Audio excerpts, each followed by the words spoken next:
how did you get into this business? And importantly, is there a personal passion for sailing that kind of fed into your passion for the business? Oh yeah, it's very passionate. I got into sailing when I was a kid. You know, my dad built me a little fishing boat that we decided to put a sail on. And 12 years old, living in Denmark, not speaking English, I went down to the library and got C.A. Marchai's 700-page book on the theory of sailing and figured out how to make a sail. And is that right? Went to my mother, said, "Mother, sew this sail for me out of some of the fabric we have in the basement." And so we did. We built a boat. We built our first sails ourselves. You built the boat and the sail yourself out of stuff around the house? Yeah.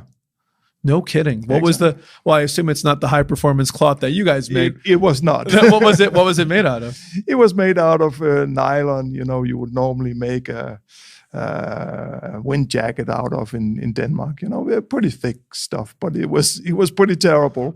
Did it work?